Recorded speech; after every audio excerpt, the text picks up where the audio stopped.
tan peculiar?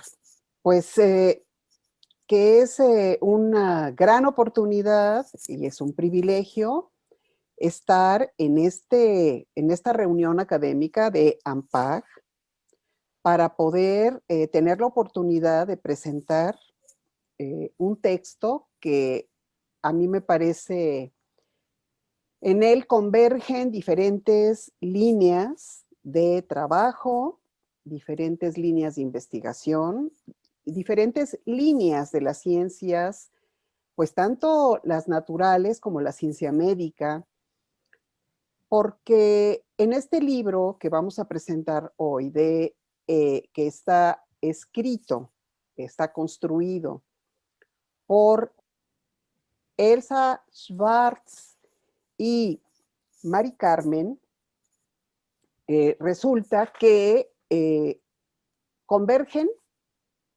la literatura, también llega aquí el psicoanálisis, pero también está el tema eh, histórico.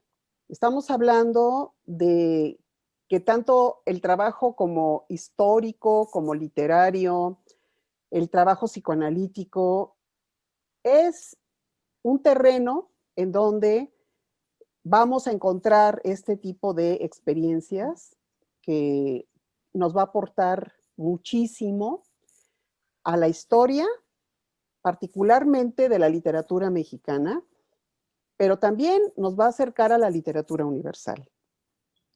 Este libro que lleva como título Elena, la soledad en el laberinto, reúne en sí, es el epistolario de Elena Laura Paz Garro y Ernst Junger, que como yo les decía, está magníficamente trabajado por Elsa Margarita Schwartz Gasque y María del Carmen Vázquez Martínez.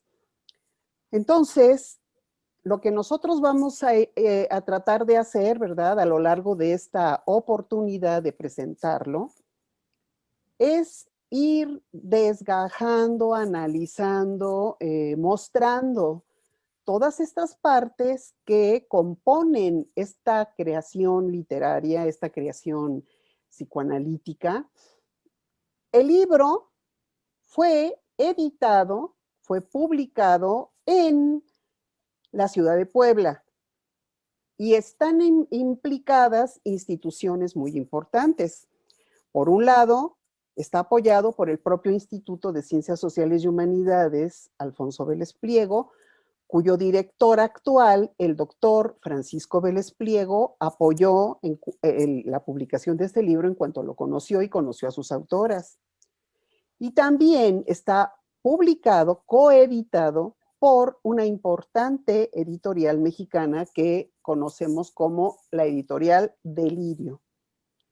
Entonces, estos son datos que cuando nosotros presentamos una nueva publicación, pues son muy importantes para sopesar el contexto editorial que lo respalda, el prestigio institucional que va a la par del prestigio académico y de la experiencia de las autoras. Ahora, me gustaría dar la palabra y nos gustaría pedirle, por favor, a Elsa Schwartz que nos compartiera cómo es que ella en lo personal llega a el tema Elena Paz Garro.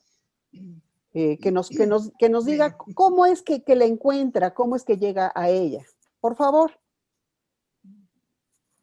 Gracias, Ana. Bueno, pues durante mis estudios de psicoanálisis y arte tenía que buscar un tema para trabajar mi tesis doctoral. En la búsqueda de esto, en una lectura que dieron en el instituto, entré a escuchar una obra de teatro llamada Los Perros, que me impactó porque es el destino trágico de tres mujeres, muy intenso, viviendo una sociedad patriarcal, y me pongo a investigar quién era la autora y era Elena Garro. Para mi sorpresa, realmente yo no conocía a Elena Garro, y me entero de que esta escritora, había dos cosas importantes que encontré en información, que era su controversia en el papel político que hubo en el movimiento estudiantil del 68, en el que ella se le hacen acusaciones, y el otro era su vida turbulenta con que compartió con su esposo el Premio Nobel de México, Octavio Paz, de literatura. Entonces empecé a entrarme más en la obra de ella y me fascinó, me fascinaron sus obras, me fascinó toda la manera en que ella interpreta estas mujeres fuertes de carácter, con temperamento y todo. Y pienso que es un buen tema de trabajar cómo encontrar cómo es el carácter o la subjetividad de estas mujeres en sus obras y la subjetividad de la misma autora. Alguien me comenta que para entenderla bien a ella tendría que leer a su hija. Sorpresa, no sabía que había una hija y que había un libro que se llama Memorias. Entonces me pongo a buscar, en aquella época del año 2011, me pongo a buscar el libro de Memorias en todas las librerías de México. No lo encuentro, nadie conocía el libro. Y por medio de internet lo localizo en un lugar en Estados Unidos y me mandan el libro. El libro Memorias es una biografía de la vida de ella desde su nacimiento hasta los 18, 19 años de Elena Paz Garro. Es increíble el libro, lo leo, me quedo fascinada porque te muestra dos mundos, ¿sí? El mundo amoroso, este mundo fascinante con estos padres tan intelectuales, en un mundo de viajes, de gente excéntrica, y otro mundo que es un poco oscuro, que es triste, es un mundo en el que es un poco confuso y sombrío, y que era el mundo en el que Elena vivía, ¿sí? Así que en este libro descubro esta niña frágil que sufre una tragedia en su vida, en la cual es minimizada esta tragedia, y de alguna manera me pongo a investigar cómo puedo encontrar a Elena Paz para poder de alguna manera enriquecer mi trabajo. Yo ya llevaba un año trabajando en la tesis de la vida de Elena Garro y me pongo a investigar, consigo algunos teléfonos, las gentes me dicen que puedo llamar, que no me la localizan. Decididamente encuentro un artículo que hay en el periódico donde dice que ella está retirada en un asilo en Cuernavaca. Así que me presento al asilo, toco la puerta y pregunto si ella vive ahí. Me dicen que sí. Dejo mi tarjeta y pido por favor que se le informe a Elena que yo estoy trabajando en un trabajo y que me encantaría conocerla, ¿no? Que no era periodista, que se tomara su tiempo. La encargada del lugar me dice que quienes toman la decisión son sus primos, sus parientes, porque no dejan que tenga contacto con gente extraña, ¿no? Así que a los 2 días me llaman y me dan la información que me puedo comunicar con los primos. Entonces me empiezan a investigar quién soy yo, qué quiero. Y yo creo que lo interesante es el primo cuando lee mi tarjeta me dice su nombre es Elsa Schwarz, es un nombre alemán, pero usted habla muy bien el español. Digo, claro, soy mexicana, pero de descendencia alemana. Y repite mi nombre 3 veces y me dice Elsa, Elsa, me dice, es el nombre de mi madre. Y entonces me dice, ¿cuándo quiere la entrevista? Me permite que yo tenga la entrevista con Elena, ¿no? Entonces, para mí fue como que, wow, o sea, qué bueno que me llamó Elsa. Yo creo que eso fue un indicio de que había una conexión, ¿no? Entonces, hacemos una cita, planeamos encontrarnos en algún lugar y llego a la cita, no conocía yo a Elena ni conocía al primo, él me indica que ella va a venir en silla de ruedas, los encuentro en un restaurante al aire libre porque ambos fumaban, y me acerco con un pequeño ramo de flores, pero me doy cuenta que Elena se siente irritada y molesta, como preguntando quién es esta persona. Entonces en ese momento me doy cuenta que el primo no le ha informado que va a tener una entrevista, que va a platicar con alguien, ¿no? El primo se acerca y le dice a Elena, te tenía una sorpresa, Elena, le dice la doctora Elsa Schwarz viene de Alemania y viene a conocerte a ti, te quiere entrevistar, mas no quiere hacer una entrevista de tus padres, ni de tu madre, ni de tu padre, sino de ti. Para mí, bueno, es un poco desagradable porque mi trabajo, las 1000 preguntas que yo quería hacerle era acerca de su madre, ¿no? Entonces ella me pregunta, bueno, que me siente, toma mis flores y me pregunta que qué conozco de ella, qué he leído. Había leído Memorias, había leído 2 poemarios que ella tiene, uno La Rueda de la Fortuna y el otro es Onyx, que lo había publicado en Francia, en francés. Y al darse cuenta ella que yo conozco su obra, entonces se interesa y empieza a platicar conmigo, ¿no? En algún momento, no sé qué pasa, hay un intercambio de miradas entre las dos y a mí me impactó mucho su libro Memorias y yo creo que en ese momento yo veo a ella, a esa niña frágil y triste y en un impulso le tomo la mano y le digo, Para ti no fue fácil, ¿verdad, Elena? Cuando me doy cuenta que la tuteo, me retracto y le digo, perdón, señora Paz. Y ella me observa, me ve a los ojos y me dice, tú sí me leíste. Dice, para ti, yo soy Elena. Entonces, en ese momento algo se rompe y yo decido decirle, bueno, realmente yo vine a hacerte una entrevista porque quería saber acerca de tu madre, que estaba haciendo un trabajo de ella. Y ella me pregunta, ¿qué trabajo de mi madre te interesó que decidiste trabajar en ella? Y le cuento la obra de teatro Los Perros. Y Elena me dice, la recuerdo, y hace esa sensación de escalofrío en su cuerpo, porque es una obra muy intensa, ¿no? Entonces, en ese momento yo creo que esta situación se da y yo pienso, ¿por qué no Elena Paz? Elena Paz es una escritora, ha escrito poemas y está viva, está ahí enfrente de mí. Entonces, le pregunto que si me permitiría trabajar en ella y no en su madre. Ella no me responde inmediatamente, sino que fuma, se queda pensando y quiere saber el origen de mi nombre. Le cuento que mis ancestros eran alemanes y ella me dice que tanto ella como su madre amaban a los poetas y a los escritores alemanes, que amaban a Novalis, a Kleist, a Hoffmann, y su poeta favorito era Hölderlin. Entonces le comento que yo vivía precisamente cerca, 15, 20 minutos de la ciudad, en Tübingen, donde murió y vivió Hölderlin. Y me pregunta, ¿dónde es la ciudad? Y digo, bueno, yo vivo en Esslingen, una pequeña ciudad del sur de Alemania, y ella hace la relación y me dice, Winflingen es también el sur de Alemania, y ahí vive un gran amigo, un amigo mío muy querido. Y le pregunto, ¿quién es? Y me dice, Ernst Jünger. Digo, ¿Jünger?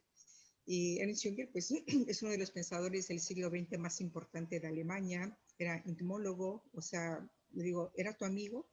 Y me dice ella, sí, abre su cartera y saca una tarjeta que me muestra, es la imagen de una mariposa y atrás hay una leyenda que dice que esa mariposa fue nombrada fue descubierta en Pakistán y nombrada como Trachidori Jungerai en honor a Junger. Y lo que me llama la atención es que está escrita en francés y le dice una frase como, querida Elena, las mariposas son más fuertes que los demonios. No tenga usted miedo, con los mejores deseos, en Junger. Y Elena se queda callada por un momento, acaricia la postal y la guarda en su cartera. La fecha era de 1970 y me da la impresión que es algo que ella guarda como si fuera un talismán, algo que ella quiere mucho. Y me pregunto qué habrá pasado para que ella guarde esta tarjeta, ¿no? Algo pasó en esta época. Sigo platicando con él, Lena, y finalmente me pregunta que qué haría yo, qué trabajo haría yo respecto a ella. Le dije, bueno, eres escritora y podríamos trabajar como quieres que trabaje, qué quieres que escriba. Y ella me dice que ella lo único que desea es que se le reivindique en México, ¿no? Entonces le digo, bueno, acepta ella y empiezo en esos días a trabajar. La iba a visitar yo al asilo donde ella estaba y ella no hablaba mucho, se quedaba mucho tiempo callada, había silencios muy largos, muy prolongados, ¿no? Ella me preguntaba, no me contestaba nada, pero ella me preguntaba a mí dónde había viajado, dónde había vivido, me hablaba de literatura, quería saber lo que yo sabía, ¿no? Y esos momentos de silencio me permitieron observar el cuarto donde ella vivía. Era un cuarto muy deteriorado, bastante maltratado, con las paredes grises, sucio, un librero viejo, una mesita, una tela y en un rincón. Pero me asombró esa frialdad de las paredes, porque no había ni siquiera una foto, un recuerdo que ella hubiese pertenecido a alguien o que alguien hubiese estado en su vida, ¿no? Finalmente ella un día empieza a hablar y cuando habla me dice que la disculpara, pero que yo la tenía que comprender porque ella tenía mucho tiempo que no hablaba con la gente. Solamente el contacto era con las chicas de servicio del lugar, eran unos buenos días, unas buenas tardes y se acaba, ¿no? Cuando ella empieza a hablar un poco más conmigo, me habla de su amistad con Ernst Jünger. Entonces me cuenta que Ernst Jünger fue una persona muy importante en su vida y ella mantuvo correspondencia con él durante toda su vida.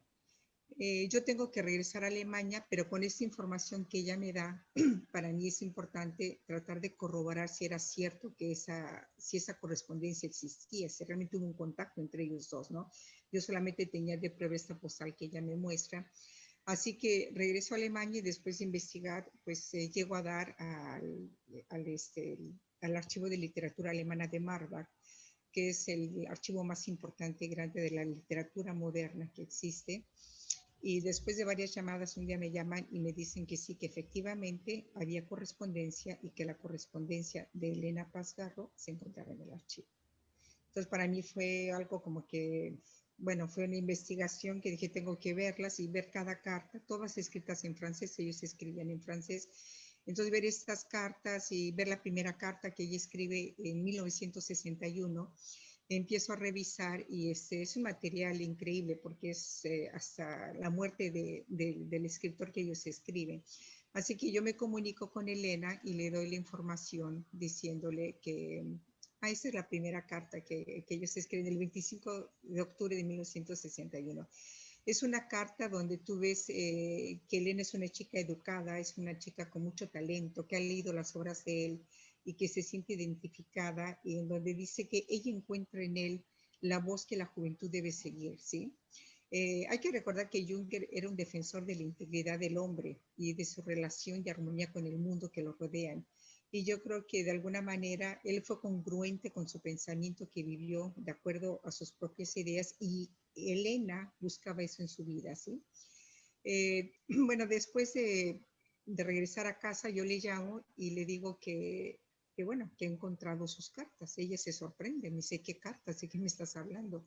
Y le digo, tus cartas en Junger. Me dice, ¿pero de qué me hablas? Y le digo, bueno, tu correspondencia, él la guardó y ahorita se encuentran en el archivo de literatura alemana de Marburg. Y Elena se queda sorprendida, y a mí me sorprendió que su primera pregunta es, ¿y las cartas de mi padre se encuentran también? Y le digo, no, no, yo no vi ninguna carta de tu padre, solamente tus cartas. En la correspondencia, en Junger tenía recortes de periódicos donde se mencionaba en Alemania libros o viajes que hacía Octavio Paz, y él escribía siempre Octavio, el papá de Elena. Entonces, para mí era como que una forma que me mostraba que realmente ahí la amiga era ella, pero bueno, volví a buscar en el archivo, nunca encontré ninguna carta de Octavio. A la siguiente semana, cuando hablo con ella, Elena me dice, me pregunta, me confronta que si yo le estoy diciendo que su padre le mintió, porque su padre le aseguró que esa relación de amistad con ella y con Junger era debido a que él era su padre. Le dije, yo no te puedo decir si él te mintió, pero te puedo decir que las cartas él no las guardó. Si hubo cartas, él solamente guardó tus cartas y están en el archivo. Y Elena se pone a llorar y me dice por teléfono que me estás diciendo que realmente yo fui importante para Junger por ser Elena y no la hija de Octavio. Y digo, sí, así lo pienso yo. Y me dice, bueno, este es uno de los regalos más bellos de mi vida, ¿no? Entonces ahí empieza el trabajo de leer toda su correspondencia. Uno va viendo esos cambios que hay en la vida de Elena. Ya Carmen nos contarás después, pero tú vas viendo el deterioro también cuando una chica de 21 años la escribe, cómo van pasando las etapas, y es pues es una manera de conocer esa subjetividad de Elena a través de sus cartas, lo que ella va viviendo y cómo encuentra en este hombre esta manera de seguir adelante en la vida, ¿sí? Cuando encontré la carta de 1970 de esta postal en la que él le manda la postal de las mariposas, es una época en la que Elena está viviendo en el exilio, en la que está con mucho estrés, en la que se siente perseguida, se siente atormentada, y de alguna manera la respuesta de Junger es mandarle esta postal como un objeto para que la proteja, para que ella continúe, ¿sí? Y bueno, pues esa fue la manera en que yo llegué al trabajo y conseguir las cartas y poderlas transcribir, hacer las traducciones y empezar a formar, y con entrevistas que hacía constantemente con ellas y todo, confirmar las historias de las cartas, más aparte de su trabajo de memorias de Elena.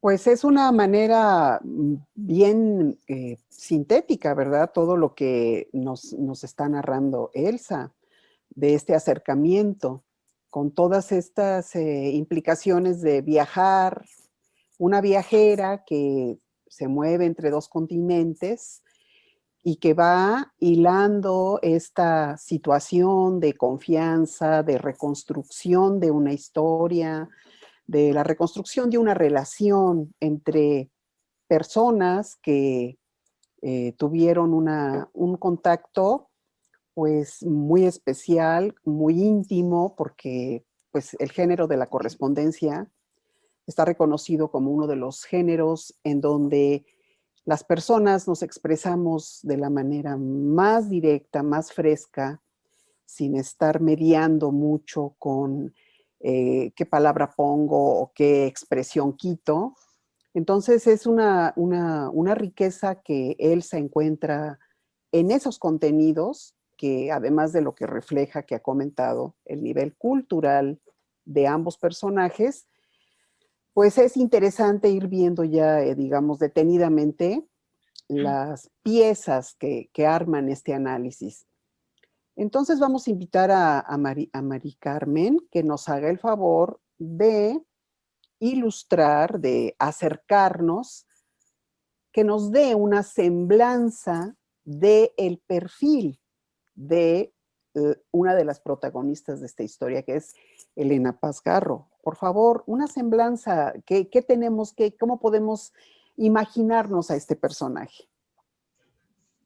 Sí, muchas gracias, Ana María. Bueno, yo creo que para empezar quisiera comentar que este libro se compone de dos tipos de contenidos, pero todos proporcionados por la misma persona. O sea, una primera parte retoma elementos narrados de su propia vida de Elena Paz, y por otro lado, otros elementos corresponden a la parte de la correspondencia con Jünger. Entonces, en conjunto, y aparte algunos artículos o algunas entrevistas con algunos otros escritores que fueron proporcionando algunos datos, entonces en conjunto se pudo armar como una historia, una semblanza, pues prácticamente desde antes de su nacimiento, de Elena Paz Garro, y pues hasta su muerte. Entonces, yo creo que esto constituye pues un documento muy rico porque nos hace como un recorrido de una historia a nivel longitudinal, de principio a fin de la vida de un sujeto. Entonces, pues bueno, adentrándonos de quién es Elena Paz Garro, pues es hija de dos grandes escritores, Octavio Paz, que fue premio Nobel, ¿no? Y también una gran escritora, Elena Garro. Entonces, como les decía, esta historia empieza desde antes de su nacimiento, ¿no? De Elena. O sea, cuando se da este encuentro entre Elena y Octavio, y que pues forman una pareja que desde el principio fue una pareja muy conflictiva, ¿no? Incluso hasta los papás de Elena Garro no estaban de acuerdo en esa relación. Y sin embargo, a pesar de eso, pues deciden casarse. Y bueno, aquí empieza un poco la narración de la propia Elena Paz, en donde cuenta que su madre le platica que en la noche de bodas, su madre es violada por Octavio Paz, ¿no? Y entonces, a partir de este primer incidente, pues se va a establecer como una brecha muy profunda entre ambos, y que a pesar de que Elena Garro intenta separarse de Octavio Paz y trata de buscar refugio, apoyo en sus padres, pues Octavio se impone y amenaza a sus padres con que les va a hacer que los expulsen del país porque son extranjeros, que va a hacer que les apliquen el artículo 33. Y bueno, finalmente, bueno, el papá de Elena Garro era español, y entonces, pues eso hace que pues le niegue el apoyo a su hija, y pues porque tenía otros hijos y otra vida con su esposa y demás que tenía que proteger. Y entonces ahí pues dejan, o sea, Elena se queda con Octavio, y pues sí mantienen una mala relación, y a los 8 meses de casados, Elena Garro queda embarazada. Y entonces, pues es interesante porque en una carta a Gabriela Mora, Elena Garro le cuenta que que hizo muchas cosas en contra de Octavio Paz, que tuvo a Elena en contra de Octavio Paz, que escribió en contra de Octavio Paz, que defendió a los indios en contra, o sea, muchos actos que hizo en contra de Octavio Paz. Entonces, entre ellos justamente es tener una hija, ¿no? Bueno, entonces, pues esto pensamos que va a tener como una influencia muy importante en esta niña que va a nacer, ¿no? Que Elena con H, ¿no? Elena Garro era Elena sin H y Elena Paz es Elena con H. Nace el 12 de diciembre de 1939 en la Ciudad de México y pues curiosamente fue después del cumpleaños de su madre, ¿no? De Elena Garro, y además murió el 30 de marzo del 2014, un día antes del aniversario de la muerte de su padre. Y entonces pensamos que fue un evento que por primera vez acapara la atención de las personas, de la prensa mexicana, y roba un poquito de protagonismo a su padre, Octavio Paz, ¿no? Bueno, entonces, Elena pasa los primeros 5 años de su vida en la Ciudad de México. Después de su nacimiento, Elena pues fue llevada a la casa de la abuela paterna, porque la abuela consideraba que ellos eran muy jóvenes para poder atender a una niña, para poder criarla. Entonces decide llevarse a esta niña a su casa y bueno, ellos la dejan y la van a visitar de vez en cuando. Entonces, por lo tanto, pensamos que, bueno, aquí un punto importante es este poder de la abuela que hace que, pues, que renuncien ambos a su paternidad y maternidad, ¿no? Entonces, durante su infancia, pues va a estar como estos primeros años, pues va a estar un tanto abandonada por sus padres y este abandono pues no solamente es físico, también va a ser emocional porque pues no están presentes. Y bueno, estas situaciones consideramos que constituyeron pues o generaron las condiciones para que se produjera un abuso sexual cuando ella tiene alrededor de 3 años de edad, le contagian una enfermedad venérea y la tienen que atender. Es ahí cuando los padres se enteran de lo que ha pasado. Sin embargo, cuando pocos años después, los padres la vuelven a llevar a vivir a la casa de la abuela donde se había producido esta situación de abuso. Y se vuelve a producir otra vez otra situación de abuso. Y entonces ahí, pues ya, o sea, rescatan un poco a Elena Paz de casa de la abuela. Y todo esto que les estoy contando está narrado por la propia Elena en su libro de memorias, ¿sí? Entonces, en ese tiempo, más o menos que es 1943, Octavio Paz había conseguido una beca para estudiar en Berkeley y él tenía la intención de irse a vivir con Elena Garro allá a Estados Unidos y que su hija se quedara a cargo de su abuela. Pero entonces Elena Garro dice que no, que de ninguna manera, y hace toda una estrategia para poder rescatar a su hija de la casa de la abuela paterna. Y entonces finalmente lo logra y ya ambas se van a viajar con Octavio allí a Berkeley. Y entonces a partir de ese momento, pues la niña ya crece cerca de sus padres, dos escritores brillantes, el poeta y ateo, y ella es una escritora y de religión católica, o sea que son como dos contrastes muy, muy grandes y además irreconciliables entre sí. Entonces, después de estar ahí en Berkeley, van a Nueva York y hay como constantes cambios que se van dando en la vida.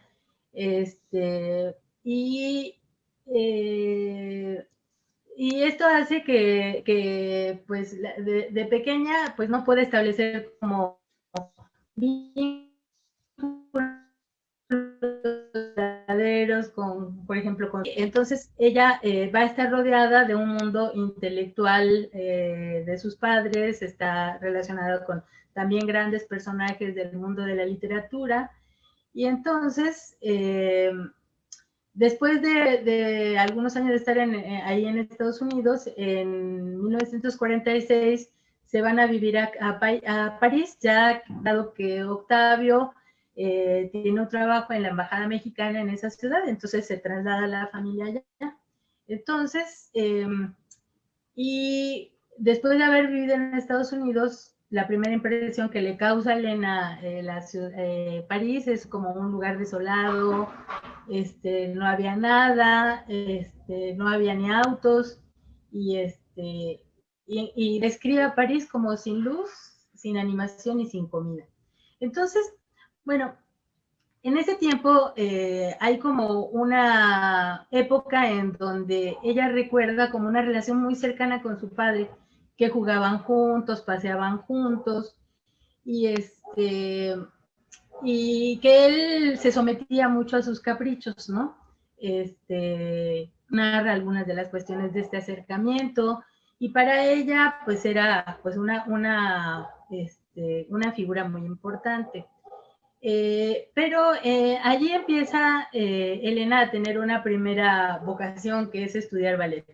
Y entonces empieza a tomar clases de ballet y se vuelve una chica pues destacada en esta disciplina, pero el padre se opone y dice que esta es una cuestión burguesa, que es un arte reaccionario, racista, y entonces le dice que de ninguna manera puede tomar esas clases. Un tiempo las toma a escondidas porque la maestra decía, es verdaderamente talentosa, yo puedo ofrecerme para darle pues las clases incluso gratuitamente, pero pues el papá le cierra esa posibilidad. Entonces, pues ese es como su primer deseo contrariado de Elena. Luego, bueno, es una historia así de que, o sea, su historia es muy triste porque realmente toda cuestión en donde ella se puso como un sujeto deseante, en donde ella tuvo la intención de hacer algo, pues desde muy temprano fue pues saboteada o entorpecida por sus padres. Entonces se da cuenta que ahí estando en París, que su madre también escribe, ¿sí? En alguna ocasión buscaban un cuento para leerle a Elena y no encuentran cuentos en español, y la madre le escribe un cuento y dice Elena que no le gustó ese cuento, ¿no? Pero bueno, pero empieza a ver que su madre está muy interesada en la escritura y que se encierra y que escribe, y entonces escucha a sus padres, ¿no? Y entonces decía que ella percibía esta rivalidad de Octavia hacia su esposa, en donde le decía, eres un genio, eres la mejor escritora, eres mejor escritora que yo, le decía. Y entonces él de rodillas, y eso dice Elena que lo alcanzaba a ver, de rodillas le suplicaba que quemara lo que había escrito. Y entonces Elena Garro, con cara así pues acongojada porque era su obra, iba y tiraba lo que había escrito, ¿no? Y esto le daba un gran regocijo a Octavio y le decía, qué buena eres, Elenitos. Entonces, la madre era de Elena, o sea, Elena Garro, era una mujer pues que destruía su creación constantemente. Y aunque tenía talento y las posibilidades de ser una escritora de vanguardia en su época, lo cual le hubiera dado una independencia que necesitaba, pues realmente no podía salirse de este sometimiento a la figura de Octavio Paz. De hecho, esa relación como de dominio y de control siempre estuvo durante toda la vida, aunque se habían separado, o sea, siempre le tuvo como cierto temor y un sometimiento a Octavio Paz. Entonces, también había aspectos destructivos en la propia Elena Garro. Tuvo 2 intentos de suicidio. a raíz de problemas de la pareja y de una situación, pues, como bastante caótica en cuanto a las relaciones. Por ejemplo, ella se hizo amante de una persona, Finky Araquistain, y cuando están en París, Octavio lo mete a la casa, ¿no? A vivir. O sea, había una relación muy turbulenta, muy caótica, muy de mucha discordia, y entonces esto hizo que Elena Garro pues se desestabilizara más emocionalmente y tuvo un intento de suicidio. Y bueno, o tuvo otro en donde incluso invitó más bien hizo también que Elena Paz su hija, tomara pastillas para suicidarse, ¿no? Junto con ella, y pues las alcanzaron a rescatar, que esa es otra cuestión que platica en el libro de memorias. El punto es que la situación familiar era sumamente estresante y esa vez que Elena Garro intenta suicidarse, le dice a Elena Paz, mira chatita, nos vamos a volver a dormir. Y Elena Paz decía, pero yo no quiero. Dice, sí, vamos a tener un sueño rico, tómate estas pastillas. Y dice Elena, me dio muchas pastillas blancas con un vaso de agua y mandó a Narciso muy temprano a las compras. Narciso era como el portero, ¿no? Dice, me dormí, pero a Narciso muy asustado, la había visto desesperada y llorar escondida. Así es que gracias a esta persona es que pues se da cuenta de que algo no estaba bien y van y la rescatan. Pide ayuda, rompen la puerta, entran y encuentran a las dos Helenas, pues, y las dormidas intentan reanimarlas, ¿no? Bueno, entonces, Octavio Octavio Paz y Elena Garro tienen una relación abierta, pero, o sea, quiere decir que pueden tener otras parejas, pero a la vez es una relación muy tormentosa.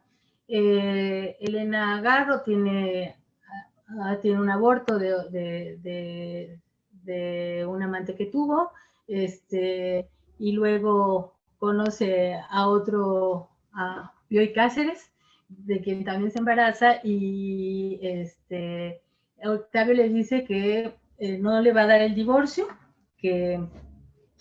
y que él se va a quedar con el niño, que lo va a mandar con su madre, y que pues van a ser su hijo dentro de ese matrimonio, y entonces pues ella decide mejor abortarlo. Entonces, o sea, de todas estas cuestiones, ahí se pone muy mal. En esta ocasión Elena Garro se pone muy mal y de alguna manera Octavio pues muestra mucha insensibilidad y pues involucra a Elena Paz, a su hija, en esta situación, y pues esto le produjo una intensa reacción de ansiedad a Elena Paz, y dice que sintió como una sensación como de desbordamiento, como que se hubiera despersonalizado, y se miraba a sí misma con extrañeza, ¿no? Esto, decía que lo de mi madre, que no podía expresar, como que la carcomía por dentro. Bueno, después de vivir en París, se van a vivir a Japón, en donde también tiene otro encargo diplomático, es agregado de negocios de Tokio, Octavio Paz, y entonces ahí Elena Paz se identifica mucho con la cultura oriental. Ella se vive como si fuera japonesa, se viste de kimono, y ahí tiene posibilidades de establecer relaciones con los demás. Esto se dio alrededor de 1951, 52, algo así. Bueno, en el 53 más bien es cuando ya la familia se va toda junta allí. Pero de vuelta, los conflictos matrimoniales son muy, muy fuertes. Hay sobre todo por la cuestión del manejo del dinero y todo esto, entonces había serios problemas en la pareja. Y por otra parte, a la vez a a Elena Paz Garro, pues le da la oportunidad de conocer a varias personas. Entre ellas conoció a un primo del emperador, y a través de él también conoció al escritor Mishima, ¿no? Quien posteriormente le regaló una muñeca, y Elena se vio como retratada en una de las novelas de Mishima cuando habla de una niña con zapatos rojos, ¿no? Por una escena que viven en conjunto. Entonces, como les decía, existen muchos problemas entre los padres, sobre todo la queja de Octavio es por la administración del dinero por parte de Elena, su esposa, y bueno, tiene una enfermedad muy grave Elena, está a punto de morir, y pues si no es porque Elena Paz interviene y pide ayuda médica, pues entonces quizás su madre hubiera muerto también. Entonces, Elena recuerda a su madre como una mujer que nunca tuvo ninguna palabra altisonante para Octavio, y que siempre solamente decía, tu papá es raro, ¿no? Entonces, Elena observa esta relación entre sus padres y llega a la conclusión de que pues la madre le servía a su padre como una como interlocutora intelectual, más como amigo, apoyo, y que él tenía como un aspecto así como si fuera un niño débil, mimado, y vulnerable ante las dificultades de la vida, y que ella pensaba que esto pudo ser debido a la sobreprotección que tuvo por parte de su propia madre, Octavio, y que además era muy querido y consentido por toda la familia Paz. Entonces, lo describe como un pequeño reyesito en su hogar, ¿no? Y que no toleraba la mínima ofensa. Bueno, evidentemente sí había una problemática narcisística importante allí con Octavio, ¿no? Bueno, después de estar en Tokio, la familia Paz regresa nuevamente a México, y entonces Octavio estaba encargado de dirigir la Oficina de Organismos Internacionales de la Secretaría de Relaciones Exteriores. Entonces, Elena tiene una desilusión al reencontrarse con su país. Por un lado no conocía a su familia, porque pues siempre, sobre todo la familia materna, siempre había estado, o sea, no había tenido contacto prácticamente con ellos. Entonces encontró a la familia y la describe como: los Garro son delgados, mal vestidos y elegantes, y los Paz, chaparros, gordos y bien vestidos, ¿no? Con apariencia de comerciantes prósperos.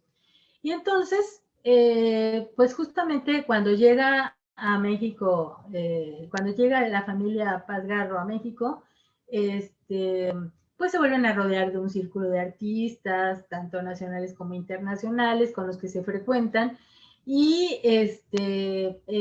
también se percata del control que la abuela paterna tiene sobre su padre. Y bueno, en un momento dado, pues empiezan sus estudios en el Liceo Francés, en la Ciudad de México. Es una alumna bastante destacada, con excelentes notas. Pero sus padres no solo se mostraban indiferentes ante estos logros, sino que los minimizaban. Y a pesar de que y logró sacar el bachillerato con excelentes notas, pues nunca tuvo ningún reconocimiento por parte de los padres. E incluso en alguna ocasión, por ejemplo, cuando Elena Paz termina el bachillerato, tienen que ir a Estados Unidos, y en ese momento ella aprovecha a acompañar a su padre para tratar de ver si ella puede visitar a la Universidad de Radcliffe en Cambridge. Pues se enteró que ofrecían becas en la carrera de Filosofía y Letras. Entonces ella va, pide informes, es aceptada, incluso becada, ¿no? Por las notas tan buenas que tenía. Pero pues se encuentra con la negativa de los padres de que la madre lo único que tenían que hacer los padres es aportar $300, y la madre dijo que no, que porque ella tenía que ayudar a su familia, y el padre dijo que no, que porque pues allí esa era una actitud snob, que era pues ir al mundo capitalista, que los gringos no, en las universidades norteamericanas no valoraban la poesía, ¿no? Y entonces, que fomentaban una mentalidad materialista. Curiosamente, años después, él sí va a dar clases a una universidad en Estados Unidos.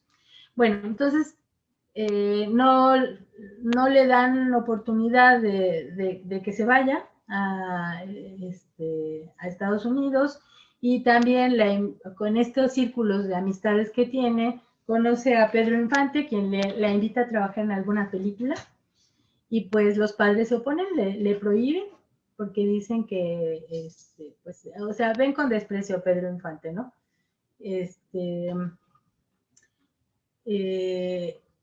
Y entonces es otra cuestión. Ahora, Elena tiene pretendientes, hay novios, pero todo el tiempo hubo un saboteo, un impedimento de parte de los padres para que ella pudiera relacionarse con alguien, porque nadie, pues, correspondía a lo que ellos esperaban para ella, ¿no? Entonces, o sea, pues ni trabajo, ni estudio, ni pareja. Y bueno, Elena también escribía ya desde muy temprano. Pues cuando tenía alrededor de 14 años aproximadamente, escribe algunos poemas, y su mamá alcanza a ver como que tiene talento, y se los enseña a Octavio. Y Octavio lo rechaza y dice que era una copia barata de Rimbaud, que es muy interesante porque, o sea, le dice que copió los poemas de Rimbaud, y que pues que mal, ¿no? Que hubiera hecho eso. Sin embargo, años después, cuando Junger lee sus poemas, encuentra que, y le dice, tus poemas me recuerdan a Rimbaud, tienen el estilo de Rimbaud. O sea que finalmente, además estuvimos con él sabiendo un poco esto de la historia y todo, veíamos que había muchas cosas que se parecían entre Rimbaud y Elena Paz. Bueno, entonces, a pesar de que para Octavio Paz la poesía representaba, como él decía, la salvación, un método de liberación interno, que una forma de crear es el diálogo con la ausencia, el tedio, la angustia, la desesperación y todo esto. Él nunca le da lugar a Elena Paz para que pueda, o sea, nunca reconoce este trabajo de poesía de su hija, ¿no? Y bueno, finalmente, después vuelven, o sea, después de este tiempo vuelven a París, los padres siguen con muchos conflictos, de hecho hay un momento en que incluso se separan, el padre está como ya muy ausente,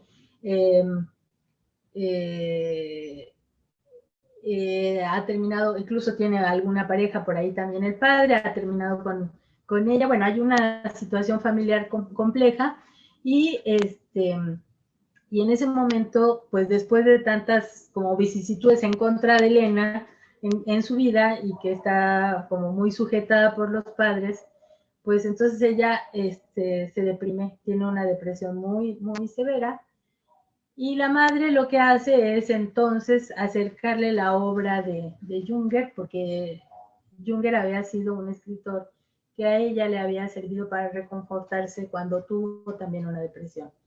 Y entonces Elena, ahí es cuando conoce a Junger, y, y decide escribirle, ¿no?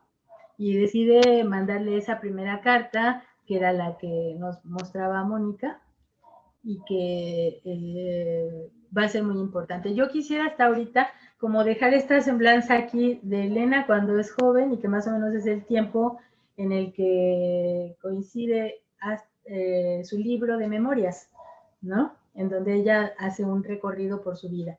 Bueno, hay muchos datos que podemos ir platicando más adelante, pero para pues no abundar tanto en esto, yo dejaría por el momento acá. No sé si Elsa quisiera complementar alguna cosa de esto, o O Ana María, ¿tú Bueno, quisieras lo decir único algo? que es, bueno, yo quisiera agregar que este libro de memorias fueron las entrevistas que tuve con Elena. Para mí era importante corroborar que lo que había escrito era realmente cierto y no era fantasía, ¿no? Entonces, generalmente los años que estuve platicando con ella, nunca hubo una cosa que fuera diferente a lo que ella ya había escrito, ¿no? Incluso el tema de la violación fue algo que para mí era importante saber si era cierto y fue un tema que me costó trabajo abordarlo con ella. Fueron varias sesiones en las que ella no podía hablar hasta que finalmente hablamos de esa violación y habla de lo terriblemente humillada y mal que se siente cuando la envían otra vez a vivir a la casa de los abuelos, ¿no? Entonces, como Carmen decía, toda esa parte de la vida de ella es cierto, pero estuvo con mucho estrés, viviendo, siendo partícipe de las relaciones amorosas de sus padres, de los conflictos, de los pleitos, ¿no? Entonces fue una niñez pues bastante trágica para ella, ¿no? Donde se le privó de muchas cosas y nunca se le dio un lugar, ¿no? Como decías tú, ¿no? Como persona en la vida de ellos, ¿no? Ana María, no sé si quieres agregar algo. Bien, todo pues nos resulta sumamente interesante porque pues en esta presentación de este libro pues todos tenemos la oportunidad de conocer detalles de la vida, pues no solamente de Elena Paz Garro, sino de sus padres, que son esos mundos invisibles, ocultos, que tienen las grandes personalidades que en un momento dado se convierten en representantes de la cultura de una nación, porque es indudable que la obra de estos dos grandes escritores pues está en los cimientos de nuestra propia identidad nacional. También es muy interesante poder conocer algunos pequeños y brevísimos datos biográficos de Ernst Junger, que es la persona con la que Elena establece esta correspondencia y este vínculo, y que antes de proceder a una lectura de algunos textos que nos van a hacer el favor de leer Elsa y Mari Carmen, textos alusivos y que están contenidos y relacionados con el libro que ahora presentamos, pues a mí me gustaría brevemente resaltar. Ernst Junger nació en Heidelberg en 1895, esto es, está naciendo a finales del siglo XIX, y murió en Wilflingen en 1998, lo cual nos habla de un personaje que tuvo la oportunidad de vivir todo el siglo XX y sus implicaciones por el lugar donde él vivió, donde él nació.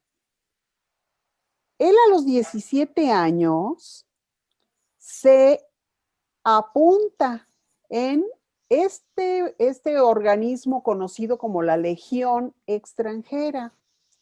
Esa Legión Extranjera que participa en muchísimas actividades de defensa, de organización militar. O sea, ya la pura Legión Extranjera pues es todo un ícono tanto de la literatura como de la historia. Y como integrante de esa Legión Extranjera y por haber participado en esos ímpetus juveniles que se tenían en aquella época, estuvo en la Primera Guerra Mundial. Recuerdos de esa Primera Guerra Mundial que él va a dejar anotados en una de sus obras, tal vez su primer gran novela, que lleva como título Tempestades de Acero, publicada en 1920.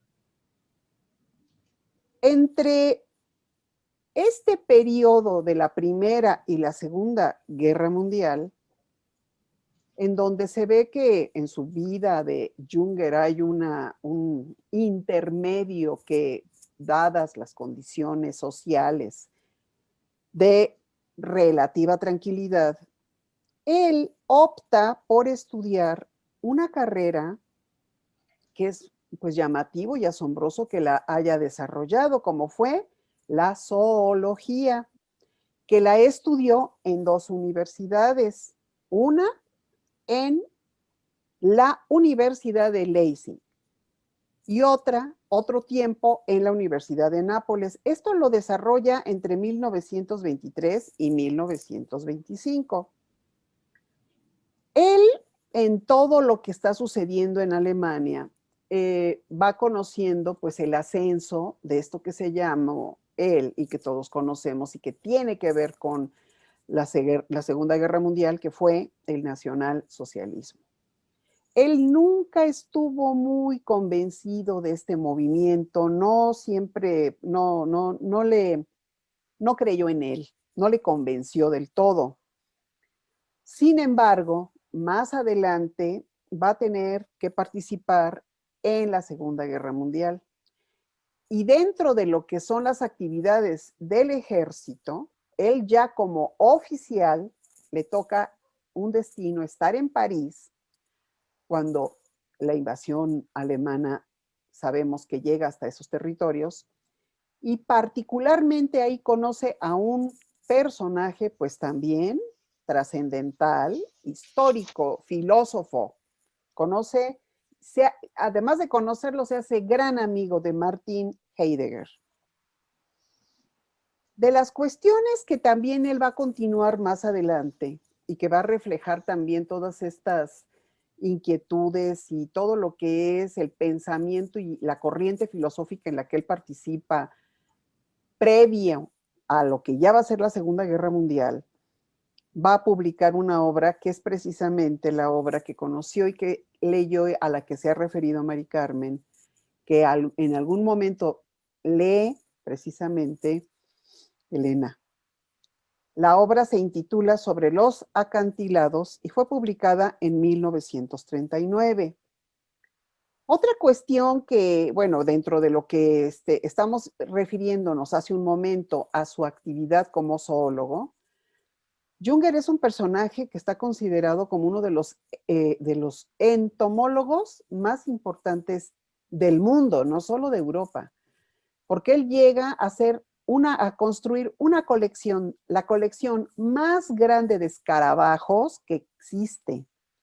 Y como entomólogo, pues también no dejó fuera estos preciosos ejemplares de mariposas, que precisamente uno de ellos ilustra este ejemplar, la portada del libro que ahora comentamos, y que incluso una de esas postales donde aparece esa especie dedicada con su nombre, estaba en la postal que encontró Elsa, que guardaba Elena Paz como una especie de amuleto. Esto es una cuestión muy interesante, ver cómo un hombre que se dedica a la ciencia, a las ciencias naturales, tiene también estos vasos comunicantes con la literatura, con la creación literaria y con la filosofía. De estas actividades que él desarrolla en el terreno tanto de la filosofía como de la historia y del trabajo de investigación, hay un detalle muy interesante, que él, Junger, va a fundar una revista que se llamó Antaios y que particularmente la impulsa junto con un personaje sumamente interesante que conocemos a quienes nos dedicamos, por ejemplo, a la historia de las religiones. Estoy hablando de Mircea Eliade. Esta revista existió y se publicó desde 1959 hasta 1971 en Stuttgart. Y por ahí desfilaron grandes escritores, historiadores, filósofos, pensadores, que es una joya por sí misma el poder conocerla, estudiarla y analizarla. Estas son unos rasgos característicos que podemos nosotros someramente anotar o destacar de quién fue Junger, quien merecería, bueno, pues a lo mejor una ponencia aparte, ¿verdad? Lo estamos trayendo a colación pues para poder entender de quién se trataba, qué trascendencia, qué aspectos trascendentales tuvo esta persona y la importancia de que Elena Paz Garro haya establecido contacto con él para poder, a través de sus cartas, a través del trabajo que han hecho las dos estudiosas, pues entender, ¿no?, la trascendencia. Bien, pero ahora podríamos dar paso a la lectura de algunos textos que a lo mejor ya se tienen seleccionados, que son representativos de este trabajo del que ahora estamos haciendo un poco más de, pues, de profundidad. ¿Quién quisiera empezar con la lectura de estos documentos? Mari Carmen, ¿quisieras Bueno, empezar? yo quisiera nada más contextuar un poco de que desde un principio que Elena le empieza a escribir a Junger, está como buscando a este personaje que va a representar para ella valores morales, éticos y unos principios que la juventud considera ella que debería de seguir, y se vuelve una feroz promotora de la obra de Junger, ¿no? Entonces hay como mucha admiración hasta que consigue que le den la dirección y puede comunicarse con él. Entonces hay una relación muy importante porque Junger va a representar como todos los valores distintos a los de su padre al menos, ¿no? Entonces yo creo que aquí ella está buscando a esta figura paterna ideal, y entonces esta obra pues que hemos trabajado, o sea, se compone justamente de estas partes. O sea, faltó decir una cosa importante.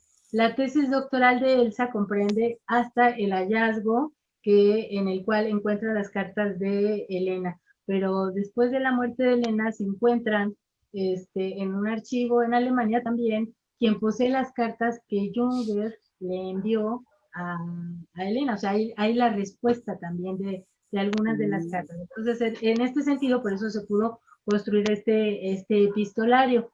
Y entonces, para Elena, Junger va a ser este personaje idealizado, este refugio espiritual, el mito, le decían, ¿no?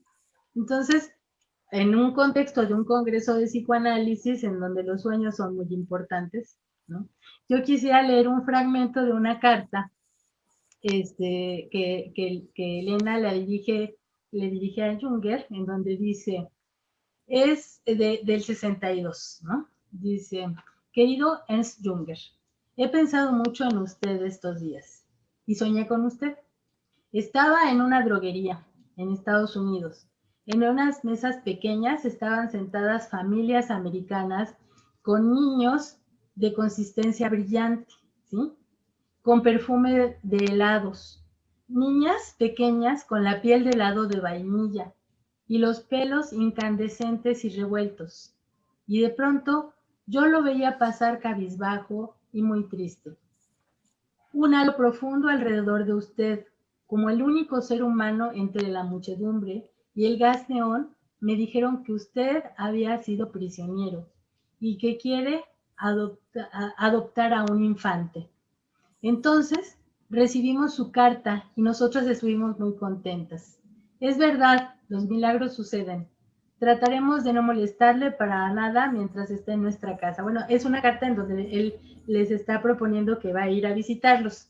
Entonces, bueno, nosotros pensábamos acá en el análisis de la carta, decimos que este sueño de Elena con el Junger posee una serie de simbolismos en los que se expresan sus deseos inconscientes implicados en la relación con el escritor. El escenario del sueño era de una droguería farmacia, que significaba estar en un lugar donde se busca un medicamento, un remedio para las enfermedades y dolores. Elena buscaba un alivio para su sufrimiento, ¿sí? Los Estados Unidos, metafóricamente, aluden al punto central donde comienzan los problemas de Elena, es decir, en la historia de la unión indisoluble entre ella y su madre, que marcó significativamente su historia y la construcción de su subjetividad. Esta metáfora de Estados Unidos y la ausencia de las familias sentadas en mesas pequeñas podría tener que ver también con el deseo y la añoranza de contar con una familia unida, que fuera capaz de reconocerla como sujeto, dejándola brillar con su luz propia, como los niños brillantes del sueño, con perfumes de helado que los hacían apetecibles para ser amados. Igual que las niñas con piel de helado de vainilla y su pelo incandescente. Esto último podría aludir también al temor de desaparecer a la llama ardiente del deseo materno, ¿sí? Como en la metáfora de Lacan de la madre cocodrilesca, que por un lado tiene en sus fauces a su cría que desea, pero que por otro se ve impedida de reincorporarla y tragársela, cuando tiene lugar la metáfora paterna. Pero si el sujeto infantil queda apresado en el deseo materno, no logra advenir como sujeto deseante, quedando a merced del otro, del gran otro que habla Lacan, que goza de él. Por eso, este sueño significa también un llamado de Elena al padre, Junger, para que la separe de esta madre que la devora. Junger representa para Elena la figura de un padre idealizado, ser humano único que se distingue entre la muchedumbre. Ella quisiera ser adoptada por él, en quien proyecta ese deseo.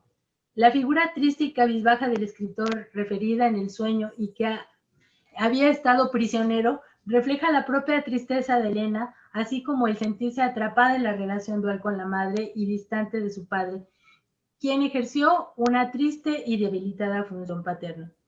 La felicidad que experimenta por la posible visita de Junger a su casa tiene que ver con que se ha sentido interpelada y reconocida por él y trata de llamar su atención y agradecerle, mostrando su interés por la literatura y su identificación con los escritores alemanes, encontrando de esta forma un interlocutor. Bueno, esta es una carta que más o menos sintetiza el vínculo de Elena Paz con Ernst Junger y que, como mencionaba Elsa hace un momento, pues hay como distintos momentos, momentos más graves, momentos más complejos, porque a partir de 1968, pues cuando están en México, que volvieron a México, y se da el movimiento del 68 y ella escribe una carta al padre, pues a su padre Octavio Paz, como un poco reprochándole y hablando de su punto de vista diferente, de su forma de pensar diferente. Entonces ahí se hace una ruptura muy grande, es una carta que se hizo pública. Pero bueno, entonces esta carta que les acabo de leer como que sintetiza este deseo de Elena Paz respecto a esta relación con el Junger. Elsa, Bueno, por yo favor. quería también agregar que pienso que Junger tuvo la sensibilidad suficiente de percibir que esta chica estaba sola, ¿no? Porque él era una persona que nunca respondía ninguna carta absolutamente a ningún admirador. Entonces era muy poco probable que ella recibiera una respuesta, pero hay algo en la carta de ella que él presiente o siente y bueno, mantiene ese contacto con ella, ¿no? Incluso después de 20 años de amistad, él va a París a encontrarla, a conocerla a ella y a su madre, ¿sí? Entonces en ese encuentro para Elena, ella dice que su vida es mejor, es más enriquecida, es maravillosa, ¿no? A mí me llamó la atención porque ella menciona mucho en las cartas los ojos de cristal azul cortado de Junger. Y un día le pregunté, bueno, los ojos de tu padre son también azules, ¿no? Y me dijo, sí, pero los de mi padre eran de color lapislázuli, me dijo. Entonces yo pensé en la metáfora de que lapislázuli es una piedra fría y opaca donde no hay un reflejo, pero los ojos de Junger eran los ojos de un cristal transparente donde ella se ve reflejada y se ve reconocida, ¿no? Así como la carta que leyó Carmen, hay varios sueños que ella relata en las cartas, de los cuales se han interpretado para conocer esa parte consciente e inconsciente de Elena, ¿no? Y también yo creo que es muy importante cuando Elena, después de conocerlo a él, 10 años después, se anima y le manda todos sus poemas.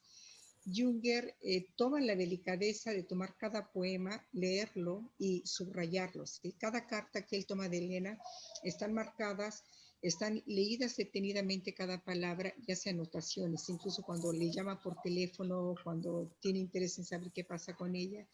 Y es muy interesante cuando Elena recibe la carta que ella usa como prólogo de sus poemas, ella se siente finalmente reconocida como una poetisa también, cosa que su padre nunca hizo siendo él un poeta, ¿no? Incluso aquí hay una carta en el 91 que es una palabra pequeña, En aquella le escribe a Junger y le dice: estimado Ernst Junger, me he enterado muy tarde por Philip y su amigo el traductor Eric Heitz que escribió este maravilloso prólogo a mis poemas. Este es el regalo más hermoso que he recibido en mi vida. Estas palabras de Ernst Junger justifican mi vida. Postdata, mi padre no quiere que publique, ni siquiera le enviaré su prefacio. O sea, siempre esa negativa de apoyarla, de que ella pudiera salir adelante, ¿no?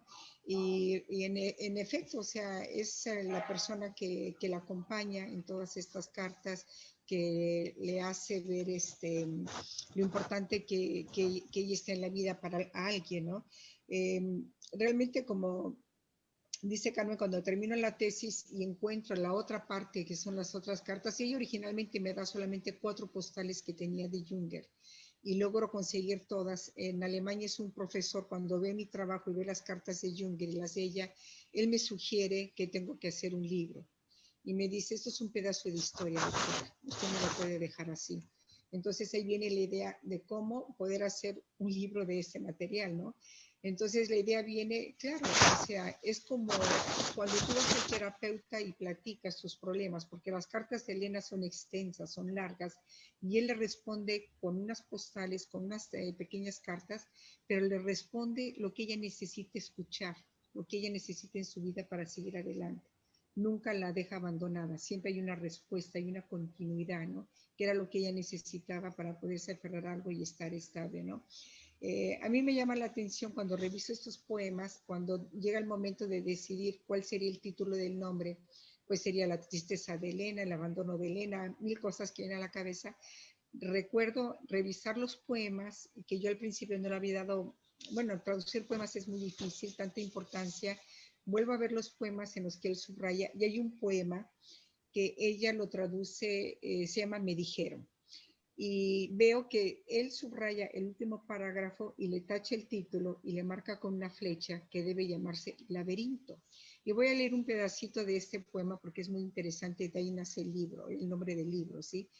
Elena logra expresar su vida miserable en un poema que se llama Me dijeron, en donde el yo lírico narra el momento en que le dicen que no podía salpicar de sol un lienzo ni lanzar un puñado de barro y algunos ramos sobre un cuadro para crear un bosque, que no podría construir la armonía de los planetas y las vías lácteas con esqueletos de hilos dorados, jaulas de la luna, donde duermen nuestros sueños más profundos, porque como mujer estoy condenada a errar en nuestros laberintos internos, eterno Minotauro.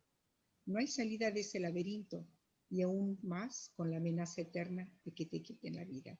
Es muy triste, cuando muy joven ella escribe este poema, y a mí me llama la intensidad de que le sugiere él que ese debería ser el título de este poema. Junger le sugiere, debe ser Laberinto, y ahí nace el nombre del libro. Elena está atrapada en este laberinto de soledad, ¿sí? Porque es como ella se siente. Ella se siente estéril, no puede producir, no puede hacer tantas cosas en la vida, y bueno, de alguna manera él apoya, él acompaña, ¿no? Hasta el final, fue con 103 años y hasta los últimos días antes de escribir. Una cosa que me dejó siempre a mí intrigada fue la idea de que si realmente Octavio la había escrito a Junger, ¿no? Volví 4 veces más al archivo siempre a buscar algo, y me llamó la atención porque en alguna plática en México alguien me atacó diciéndome que Junger era un reaccionario y Octavio era un hombre totalmente de izquierda, liberal. Entonces, cuando finalmente volviera al archivo por 4ª vez, el bibliotecario me dice que efectivamente habían encontrado una relación de Octavio Paz con Ernst Junger. Entonces yo le digo, ¿es una carta? Y me dice, no, es un libro. Es el libro Piedra de Sol en francés, que él le manda a Junger para que lo lea. Y me llama la atención porque es esos libros antiguos en que las hojas están pegadas. Junger nunca abre, creo, las hojas, pero la primera página está escrito y dice: a Ernst Junger, con mi profunda admiración al escritor insigne y al pensador de corazón lúcido Octavio Paz. Me llama la atención porque la gente que en aquella época le publicaban sus libros en Alemania, mucha de esa gente no quería a Junger, ¿sí? Entonces, si se hubiese sabido que él pensaba así de Junger, tal vez tampoco le hubiesen publicado alguno de sus trabajos, no lo sé. Pero lo interesante de este libro es que después de varios meses o años de escribirse con su hija, Junger le pregunta un día a Elena en una carta y le pregunta, señorita Elena, hay un tal Octavio Paz que me envía sus poemas, ¿es pariente suyo? Entonces, de alguna manera se nota cómo realmente él trata de interferir en esa relación, porque la relación era Elena con Junger, ¿sí? No con su padre, ¿no? Y bueno, ahí está el análisis de varios de los sueños, ¿no? Y algunos de los poemas que ella escribe también los intentamos analizar también. Y pues no sé si quieres leer otra cosa, tú, Carmen. Perdón, como dijiste, Mónica. no te escuché. Ah. No Bueno, sé si nos da tiempo hay o un no tenemos poema, tiempo ya, no sé. no sé, hay un poema que yo quisiera leer, pero este es de Elena Garro, ¿no? Como a propósito de esta relación tan unida que tienen, porque nunca se pueden separar, de hecho, cuando, o sea, viven juntas hasta que Elena Garro muere, ¿no? Entonces, hay un pequeño versito en donde Elena Garro dice, ¿no? Ella es mi espejo, yo soy su espejo y no existe nada más, ¿no? Refiriéndose a su hija. Uh-huh. Bueno, y hay distintos momentos. Yo creo que la riqueza de estas cartas es que también van mostrando como distintos momentos históricos también. Por ejemplo, está lo del movimiento del 68, con las consecuencias en sus vidas, ¿no? Hay muchos personajes de la vida intelectual o pública que salen ahí mencionados. Y bueno, a veces se ha pensado que Elena Garro fue una traidora, que más que traidora, que una, ¿cómo se dice esta? Que denunció a gente del movimiento del 68 y que se fue con dinero a París, pero nosotros nos pudimos... Delatora. Delatora. Sí, bueno, era bocona, eran boconas las dos, o sea, hablaban muy fácilmente, pero ella nunca se fue con ningún beneficio por esa situación en que dicen que fue delatora, y se le puso el estigma también de eso. Entonces, Elena Garro estuvo estigmatizada por eso, estuvo también limitada por toda la política de Octavio Paz para que no pudiera publicar, estuvo perseguida y en las cartas nos damos cuenta de las penurias que estas mujeres tuvieron que vivir, en donde a veces no tenían para comer, en donde Elena no tenía para ser operada cuando tenía cáncer, Elena Paz. O sea, hay una serie de situaciones en donde uno se da cuenta como de a veces como las condiciones extremas también van afectando la subjetividad, ¿no? De las condiciones. Entonces, sí, Elena tiene momentos en donde pues abusa del alcohol también, abusa de los fármacos, tiene trabajos en donde ella, por su talento y sus posibilidades como mujer, podría haber tenido un desarrollo diferente, pero dado a su constitución psíquica y la trama familiar que está ahí muy fuerte establecida, pues no puede sobresalir, no puede separarse de la madre, ¿no? Y eso es una historia muy triste porque pues es de un sujeto que no puede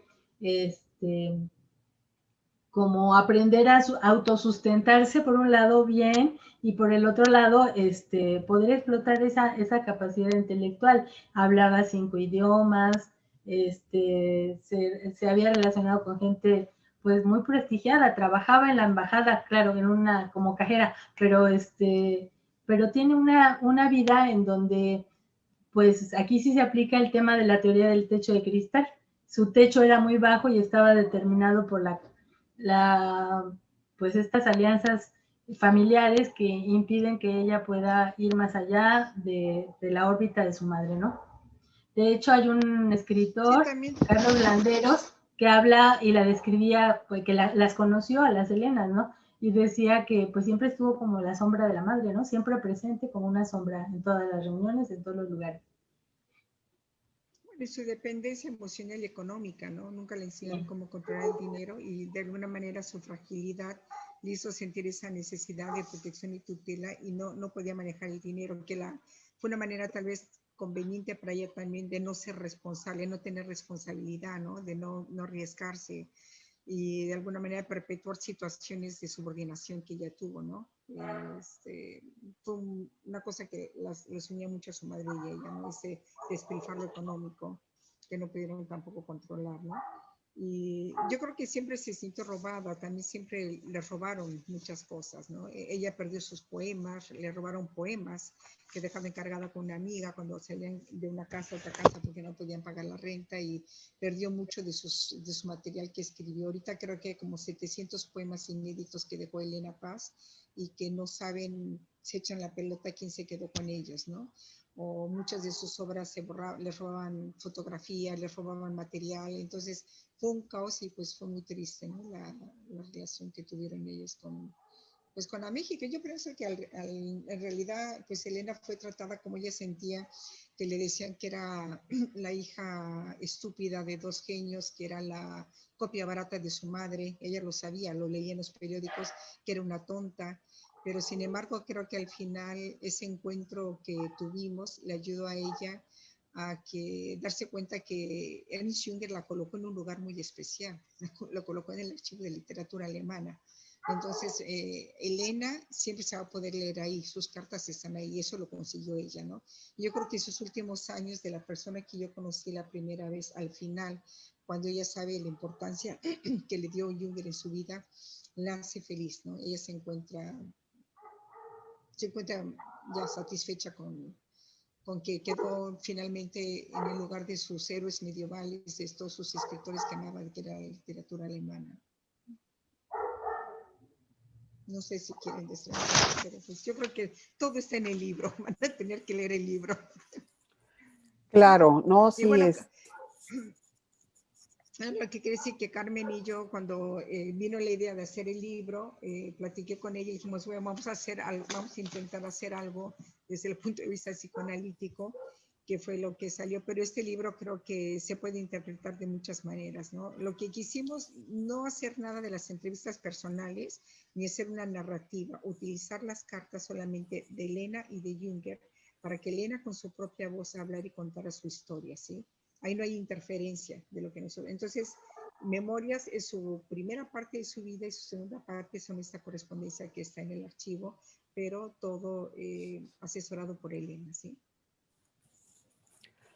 Pues quiero decirles que han llegado muchas felicitaciones para la presentación de este libro. Muchas felicidades a las autoras por este sorprendente trabajo y pues que en otras condiciones también podríamos nosotros pues de repente dar paso a preguntas, a inquietudes de parte de nuestro auditorio, de quienes están presenciando esta actividad.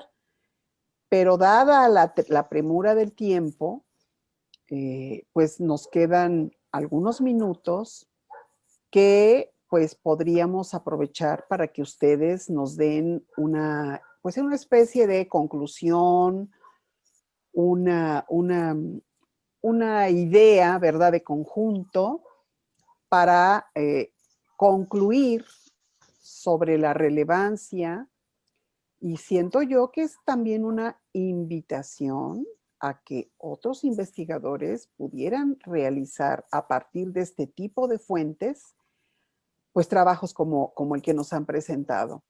Porque realmente el poder contar con una serie tan amplia, tan completa de estas cartas, sí realmente es una fortuna que también nos está haciendo ver cómo países como Alemania dan una enorme importancia a guardar y a preservar los documentos de grandes personajes. Esos archivos pues son muy valiosos.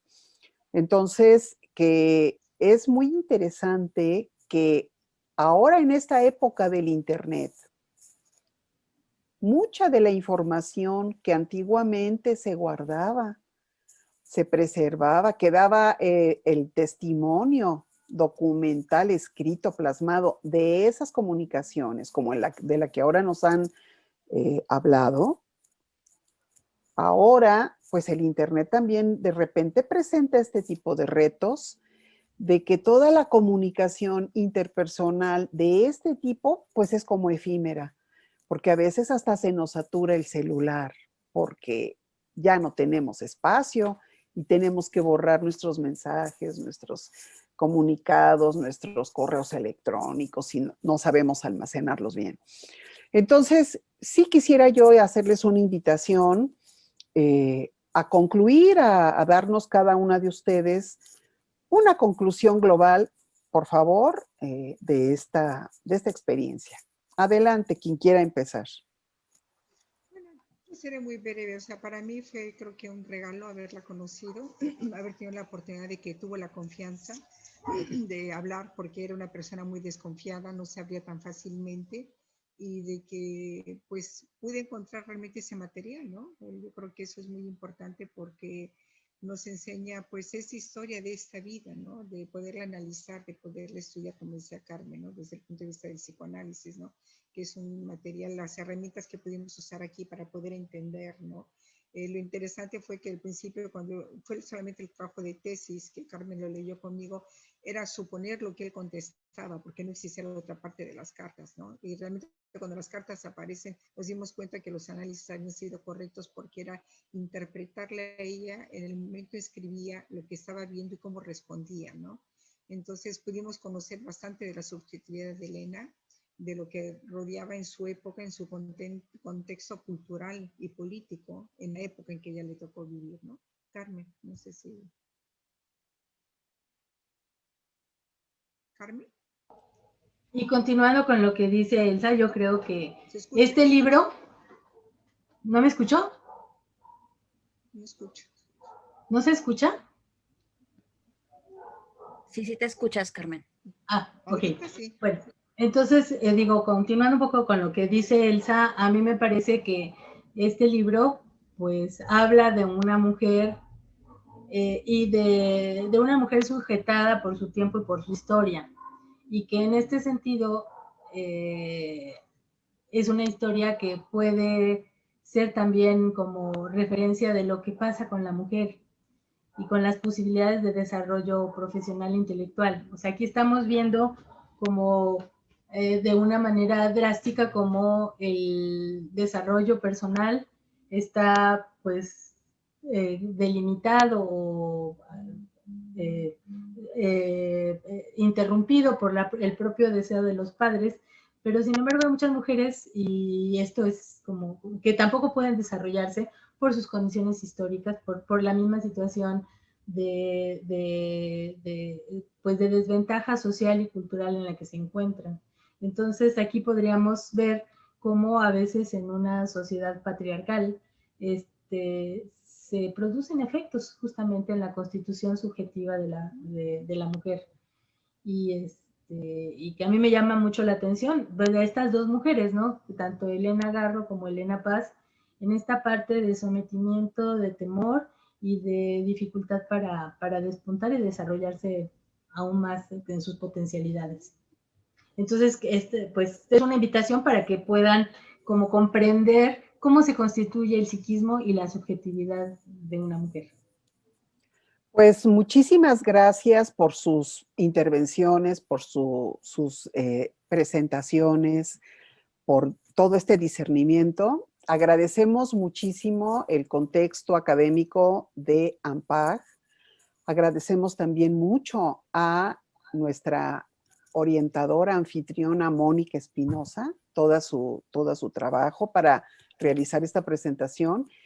Y pues felicitar a las autoras por esta contribución, esta oportunidad de conocer esos mundos impalpables, intangibles, y pues despedirnos felicitando a todos y dándoles las gracias por su atención. Hasta pronto. Muchas gracias, Ana María, a ti también. Gracias. Un beso. Chao.